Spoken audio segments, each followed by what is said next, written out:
নমস্কার বন্ধুরা, পিএসসি মিসলেনিয়াসের জন্য আমরা আজ থেকে এই চ্যানেল থেকে মানে কম্পিউটার উইন থেকে ডেইলি জিএস ডোজ শুরু করছি ফর মিসলেনিয়াস মেন্স। তোমরা জানো যে মিসলেনিয়াস মেন্স এর একটা পেপারে, পেপার 3 সম্ভবত, যেখানে নাকি 100 মার্কসের একটা জেনারেল স্টাডিজ পেপার তোমাদেরকে অ্যাপিয়ার করতে হয়, যার মধ্যে 50 নম্বরের প্রশ্ন, ডেসক্রিপটিভ প্রশ্ন, 20 নম্বরের একটা প্রশ্ন করতেই হয়, আর বাকি 4টে অপশন থাকে, যার মধ্যে থেকে তোমাদের 15 নম্বরের দুটো করতে হয়। তো চন্দ্রযান 3 সম্বন্ধে আজকে আমরা একটুখানি পড়ে নেব, যে যদি এরকম আসে যে India's major accomplishment regarding Chandrayaan 3 এই সম্বন্ধে জিএসএ যদি আসে, তাহলে আমরা কিভাবে জিনিসটা লিখতে পারি অ্যান্সারটা। চলো আমরা দেখে নেব। India's space exploration programs have reached it's zenith in last few ডিকেডস। অর্থাৎ গত কয়েক দশকে ভারতবর্ষের যে মহাকাশ রিলেটেড যে প্রোগ্রাম, এক্সপ্লোরেশন প্রোগ্রাম, সেগুলো তার শিখরে পৌঁছেছে। Recently, on August 23, 2023, ISRO, Indian Space Research Organization, achieved a soft landing on the south pole of the moon by Chandrayaan-3, the third lunar mission of India after Chandrayaan-1 and Chandrayaan-2. Chandrayaan-1 এবং Chandrayaan-2 এর পর এইটা ভারতবর্ষের যে তৃতীয় lunar mission, সেটা ISRO launch করেছিল এবং মানে জুলাই মাসে লঞ্চ করেছিল এবং অগাস্ট 23, 2023 গিয়ে মিশনটা সাকসেসফুল হয়। By Chandrayaan-3, India achieved the tag of being first ever nation to successfully land on the south pole of the moon. South pole of the moon মানে দক্ষিণ মেরু, চাঁদের যে দক্ষিণ মেরু, সেখানে এখনো পর্যন্ত পৃথিবীর কোনো দেশ সাকসেসফুল সফট ল্যান্ডিং করতে পারেনি, যেটা নাকি ইন্ডিয়া করে দেখালো। Not only that, but India also achieved the privilege of being the fourth nation after USSR, USA and China all over the world to land on the moon. এবং এইটার মাধ্যমে Bharatvarsha Soviet Russia, USA এবং চীনের পর চতুর্থ দেশ হিসাবে চাঁদে ল্যান্ড করার প্রিভিলেজ পেল। After Chandrayaan-2's failure in 2019, the soft landing of Chandrayaan-3 is a marvelous accomplishment of ISRO.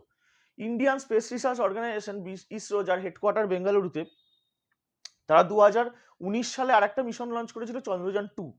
এবার সেটা যান্ত্রিক গোলযোগের ত্রুটির জন্য মিশনটা ব্যর্থ হয়ে যায়। তারপর সেই যে লুফোলস গুলো, সেটাকে সারিয়ে নিয়ে Chandrayaan-3 যে ইসরো সাকসেসফুল করলো 2023 সালের অগাস্ট 23-তে, এটা একটা বিরাট accomplishment. Beside the payloads of lander and rover, the propulsion module carries a payload named SHAPE, spectropolarimetry of habitable planet Earth, the main function of which is to identify the habitable exoplanets by conduction of novel spectropolarimetry studies for Earth. Basically এই যে তিনটে অংশ, lander, rover, propulsion module, তিনটেরই কিছু কিছু করে payloads আছে। Rover এবং ল্যান্ডারের যে সমস্ত পেলোডস আছে সেগুলো বাদ দিয়েও প্রপালশন মডিউলের যে পেলোডটা আছে সেটার নাম হচ্ছে শেপ। এই শেপের মেন কাজ হচ্ছে হ্যাবিটেবল এক্সোপ্ল্যানেট, অর্থাৎ বসবাসযোগ্য কোনো প্ল্যানেট আছে কিনা, মনুষ্য বসবাসযোগ্য, সেখানে হিউম্যান হ্যাবিটেটের মতো পরিবেশ আছে কিনা, সেইটাকে আইডেন্টিফাই করা।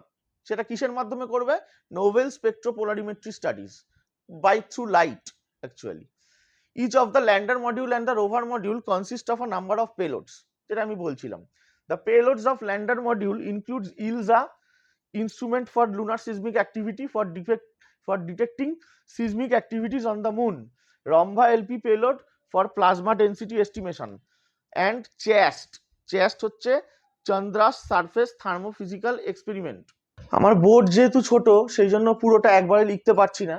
সেকেন্ড পার্টে আমরা লিখছি, with a cost of 615 crore, Chandrayaan-3 is based on mainly 3 components: a propulsion module, a lander module, a rover module, Pragyan.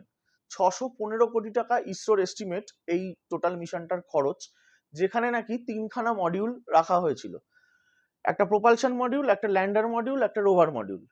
It was launched via GSLV Mk3 জিওসিনক্রোনাস satellite launch vehicle mark 3 or LVM-3 launcher from Satish Dhawan space centre, Andhra Pradesh, on 14 July 2023। তো এই যে মিশনটা GSLV mark 3 বলে যে launch vehicle বা launch vehicle mark 3 LVM-3 launcher দিয়ে ছাড়া হয় সতীশ ধাওয়ান স্পেস সেন্টার বা SDSC অন্ধ্রপ্রদেশ থেকে। The principal function of the propulsion module is the transportation of the lander module from the launch vehicle, that is LVM-3, and inject it to final 100 km orbit of the moon and thereafter get split up from the lander module. Actually এইখানে এই যে মিশনটা ছাড়া হয়েছে তাতে তিনটে module, propulsion module, lander module, rover module. Propulsion মডিউলের কাজ হচ্ছে ল্যান্ডার এবং রোভারকে নিয়ে মুনের 100 কিলোমিটার অরবিটের মধ্যে তাকে ঢুকিয়ে দেওয়া, এবং তারপর প্রপালশন মডিউলটা ল্যান্ডার এবং রোভারের যে মানে কম্বাইন্ড যে মডিউলটা সেখান থেকে আলাদা হয়ে যাবে। For temperature measurement on the surface of the moon, whereas the payloads of rover Progyan includes APXS alpha particle X-ray spectrometer and LIBS laser induced breakdown spectrometer for deriving elemental composition within the close range of the landing site. অর্থাৎ আমাদের রোভারে দুটো payload আছে, একটা হচ্ছে APXS আর LIBS, আর ল্যান্ডারে তিনটে payload আছে, একটা হচ্ছে ILSA, একটা হচ্ছে রম্ভা LP, আর একটা হচ্ছে চেস্ট। ILS এর কাজ হচ্ছে চন্দ্রের ওপর মানে চাঁদের ওপর ভূমিকম্পের প্রবণতা কতটা বা সিজমিক অ্যাক্টিভিটির প্রবণতা কতটা সেইটাকে এস্টিমেশন করা। রম্ভা এলপির কাজ হচ্ছে প্লাজমা এস্টিমেশন। আর চেস্ট বলে যে পেলোডটা আছে তার মেনলি কাজ হচ্ছে temperature measurement on the surface of moon, মানে চন্দ্রপৃষ্ঠে উষ্ণতা কিরকম ভাবে মেজার করা হবে বা কিরকম মানে কতটা টেম্পারেচার আছে সেইটা মেজার করা হচ্ছে চেস্টের কাজ। ওয়ারাস এই রোভারের মধ্যে আছে APXS alpha particle X-ray spectrometer এবং LIBS laser induced breakdown spectrometer. এই দুটোর কাজ হচ্ছে মেনলি ল্যান্ডিং সাইটটা যেখানে মানে সাউথ পোলে তো ল্যান্ড করেছে, সফট ল্যান্ডিং করেছে, তার খুব ক্লোজ ভিসিনিটিতে যে সমস্ত এরিয়া হয় তার এলিমেন্টাল কম্পোজিশন কি আছে, মানে তার মাটিতে বা যে কণাগুলো মাটিতে পড়ে আছে সেই অঞ্চলে তার মধ্যে কি কি এলিমেন্টস প্রেজেন্ট আছে সেইটাকে খোঁজা হচ্ছে এই দুটোর কাজ। As both of the lander and the rover are based on solar energy, they worked only for 14 days and thereafter became non-functional.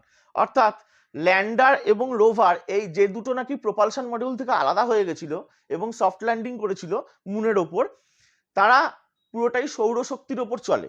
এবার যেহেতু সৌরশক্তির ওপর চলে তারা 14 ডেজ মতন ফাংশনাল ছিল, অর্থাৎ যদি অগাস্ট 23-এ নেমে থাকে তাহলে মোটামুটি সেপ্টেম্বর 6 তারিখ 7 তারিখ মতন ফাংশনাল ছিল, তারপর ওটা নন ফাংশনাল হয়ে যায়। একদম লাস্ট প্যারায় চলে এসেছি আমরা। Chandrayaan 3 can open up wide range of lunar research studies. অর্থাৎ চন্দ্রযান 3 এর যে এই সাকসেসফুল মিশনের মাধ্যমে চন্দ্র সম্পর্কিত যে স্টাডিজ সেটা নিয়ে একটা বিরাট দিগন্ত উন্মোচিত হলো। The mission is supposed to determine whether human habitat is possible on lunar surface is possible or not. এই মিশনটা এটাও ডিটারমাইন করতে সাহায্য করবে যে এলিমেন্টাল কম্পোজিশনের উপর বেস করে যে মুনের ওপর অ্যাকচুয়ালি হিউম্যান হ্যাবিটেট সম্ভব কি, চন্দ্রপৃষ্ঠে আমরা অ্যাকচুয়ালি থাকতে পারবো কি পারবো না। This successful mission will also benefit the future LUPEX lunar polar exploration mission of ISRO and JAXA Japan Aerospace Exploration Agency. সম্প্রতি ইসরো এবং জাক্সার মধ্যে যে চুক্তিটা হয়েছে সেটা হচ্ছে লুপেক্স মিশন লুনার পোলার এক্সপ্লোরেশন মিশন।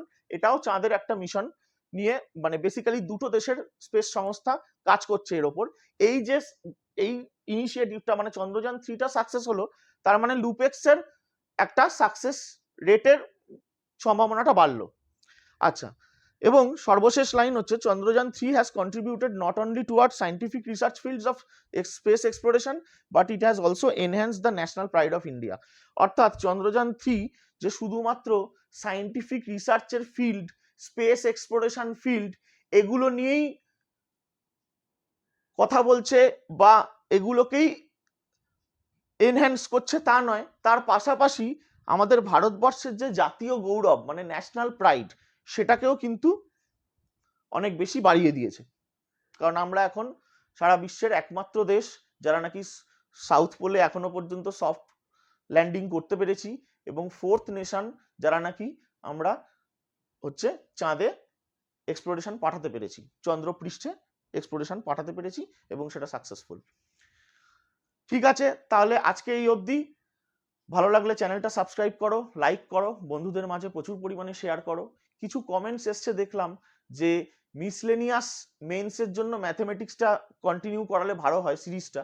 ঠিক আছে, আমি সেটা নিয়ে আসবো, এবং আগামী দিনে এরকম আরো ভালো ভালো ভিডিও আসবে ম্যাথ রিলেটেড। মিসলেনিয়াসের এরকম ডেলি জিএস ডোজ প্রতিদিন একটা করে থাকবে, এবং ম্যাথ রিলেটেড আরো ভিডিও আসছে। ঠিক আছে, তাহলে নমস্কার, থ্যাংক ইউ।